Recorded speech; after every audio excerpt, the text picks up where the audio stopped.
Welcome to the Super Mariners Brothers Show. I'm Jeremy. I'm Chris, and we remember when Sammy Sosa was skinny and didn't look like an extra on Twilight.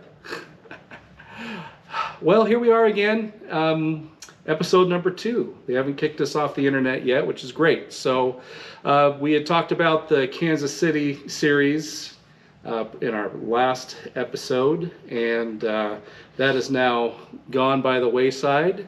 And give me your takes on the series. We lost 3 of 4 to the Royals.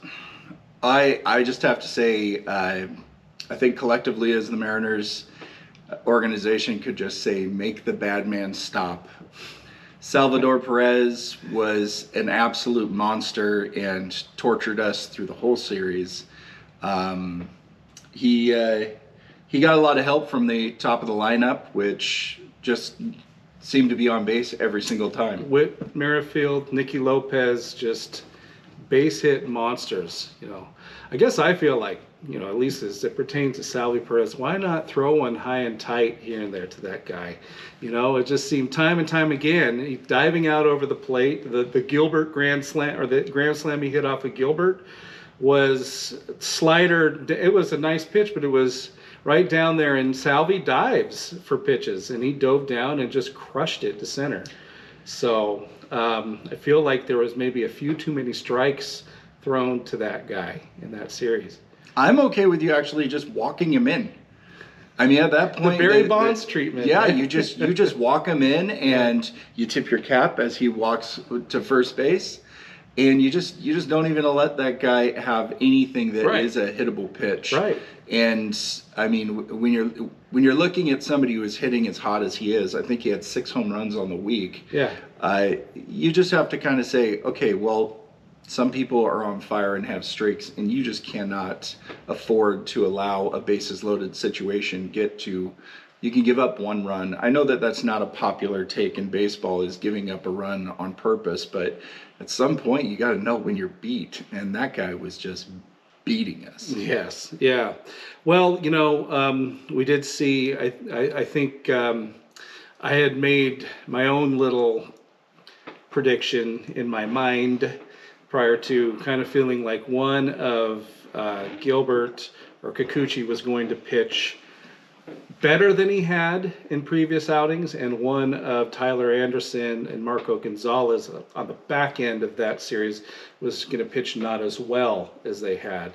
And I guess I kind of felt like, no, each pitcher threw just about as well as they kind of had, which is in the case of Gilbert and Kikuchi, not very well. And in the cases of Tyler Anderson and Marco Gonzalez, they both threw, I thought, fairly well, Yeah, Tyler Anderson has he's been lights out. And for that matter, Marco has pitched really well of late. It's kind of funny the way that the year has been kind of flip-flop for, those 4 pitchers. It's like having a great start, I guess, doesn't mean you're going to finish great.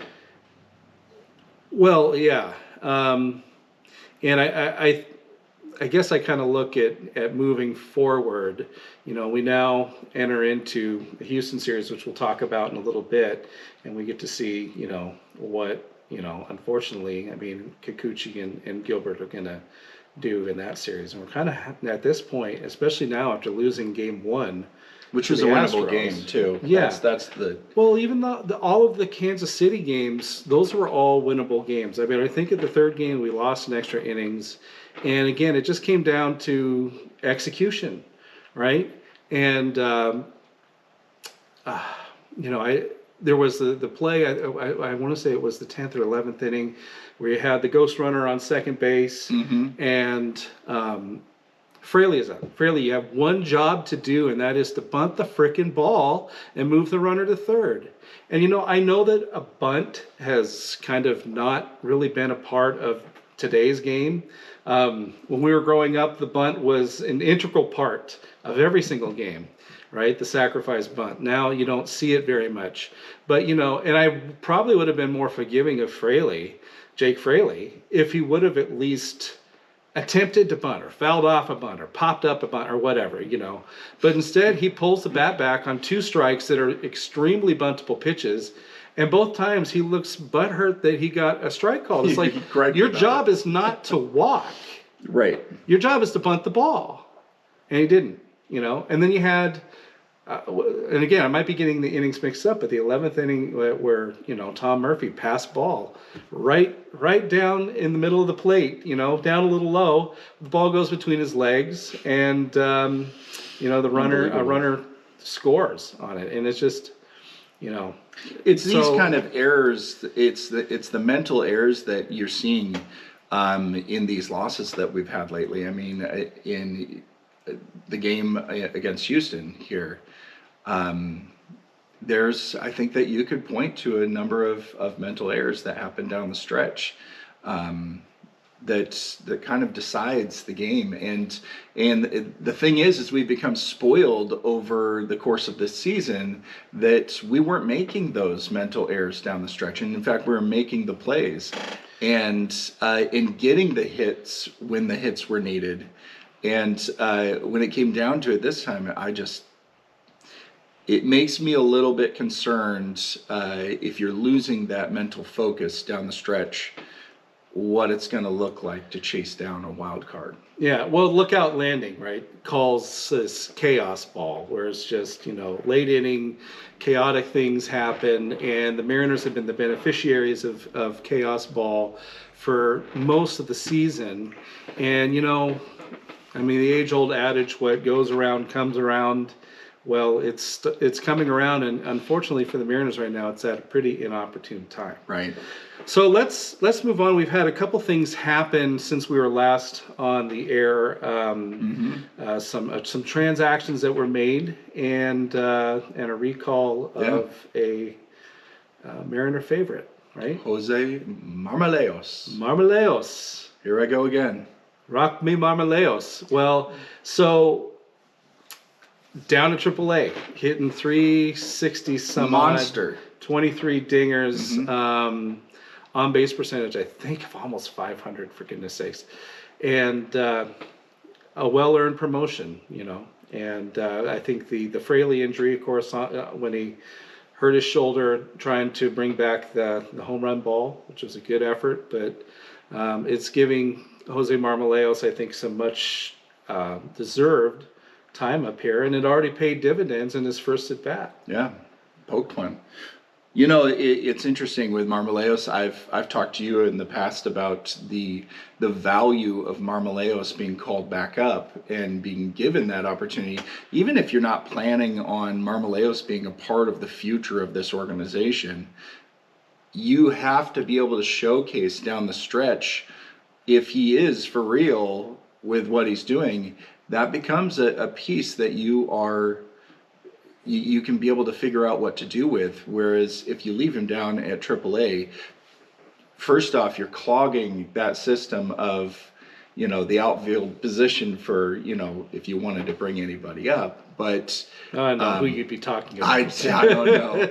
But if you wanted to bring somebody up, then you have that spot available. Right. But more importantly, it's like Jeremy had said, the guy earned the promotion. And I actually heard a snippet of them talking about his approach at the plate now, and that it much more was that he was in his head about things. And if he was looking at the past, he was looking at, he would get depressed about it. And if he was looking at the future, he would get anxiety about it. So it was interesting to see it, that you can go down into the minors and have that success, and sometimes it straightens out your brain, and not so much like there was a problem with your bat as much as your brain. Yeah. Well, and, you know, I mean, it definitely manifested good things in his first at bat, and I think you're seeing with him being up is, you know, he could be at least the strong side of a platoon moving forward. You know, batting from the left side, then you know, he could spell France at first base. You know, I personally would love to see him in a DH more kind of capacity because, I mean, he's He's kind of huge. he's got. I mean, I don't want to say he has a dad bod. I have a dad bod, but I'd love to have a dad bod like Marmoleos. You kidding me? yeah. Yeah. I mean, but you look at him and he's a little thick to be playing left field. But first base, spelling some France maybe against a tough right-hander. You have Yeah. some opportunities, I think, moving forward with him. So it is good to see him get on track. The other one that I was just thinking offhand was Sean Doolittle. We now, get to see him pitching for us rather than against us all those years as Oakland's closer. I don't think he's the same beast No. that he was with Oakland or even with Washington. I mean, he was DFA'd by Cincinnati. So, I mean, by the time you get down that road, you kind of look at what do you have left. But I think he's throwing 94, 95 from the left side. We need left-handed relievers Right. badly. So, Yeah, and the thing that I like that's picking up Doolittle is it's showing once again that DePoto and company are doing a really good job at being able to look at talent that's out there still, even at this late in the season, and being able to I don't want to call them reclamation projects, but really being able to see what you can get out of the pieces that you actually need, and not just picking up, somebody else's trash that you don't really even need. yeah. I think kind of the last thing that I was thinking about just in Mariner news, and this is one that I know a lot of us had been really kind of keeping tabs on and looking forward to getting some updates, was Kyle Lewis with his rehab assignment. And the news that I saw today is that that's going to be delayed. He had some soreness running the bases. This is kind of like one of the last little things that they do before they send you off to your minor league assignment, and that now has just been kind of pushed back because of this. And the organization didn't really give a definitive time. So I don't know. I guess I look at like the Royals, like Adalberto Mondesi. It's like you're close, and then you have an issue and there's a big setback. You're close, have an issue and there's a big setback. And Kyle Lewis, we're now talking 3 knee injuries since the Mariners drafted him, 2017? Yeah.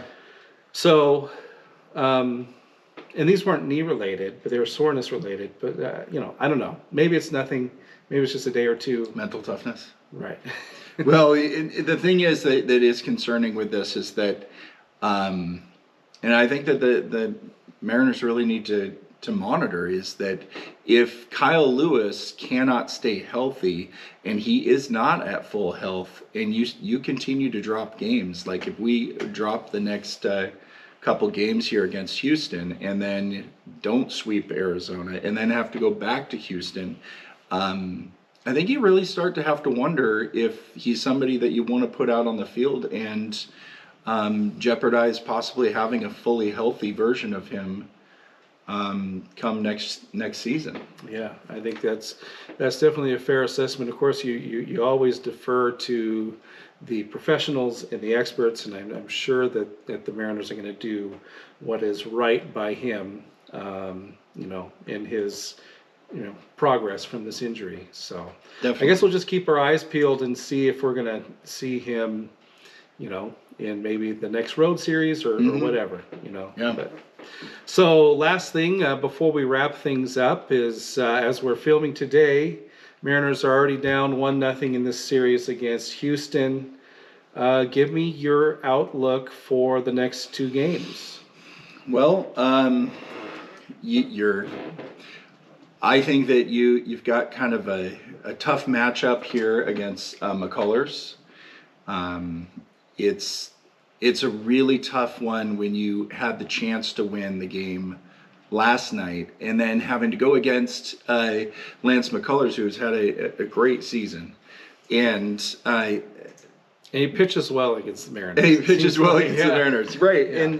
And the other thing is that if you remember last time that we faced Houston, they had a lot of injuries, and now you have a healthy Bregman, and you've got a healthy Kyle Tucker, and you don't get a lot of breaks in that lineup, and so especially if you can't get past the starting pitching and get them out of there within 4, at the most 5 innings, and then try to get to the bullpen. I mean, you're up against the screws on that. Yeah. Yeah. Well, I'd really just like to see maybe just a whole game where Dylan Moore gets to hit against Brooks Raley. And maybe we have a chance there. Right. Last night, right. again, he touched him up. And Yeah. I remember watching that. It's kind of a tangent, but I remember watching, Brooks Raley, of course, gave up the upper deck grand slam against Moore in what was the most miraculous Mariners win of the year, right? Mm-hmm. And then, of course, last night he touches him up again, and I thought, oh man, does Raley throw in on him, and in this situation, just let a release point that kind of gets away, and I mean that's how I think, but he didn't. He grooved one, and same results, less men on base, unfortunately, but same results. Right. So yeah. Kikuchi, you say Kikuchi again, Logan Gilbert again. We've seen this dance and poorly. Of course, I was in Houston. I didn't hear any trash can banging, but it still seems like Houston just has magic when they hit in their home ballpark, right?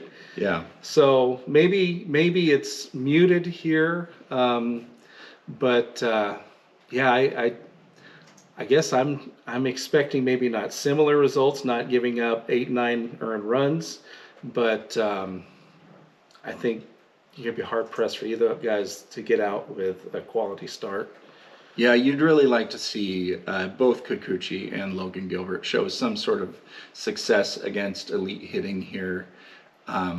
If you really do want to make this playoff run, that's got to turn around. It can't be just confidence going down the toilet, especially when you're talking about Gilbert.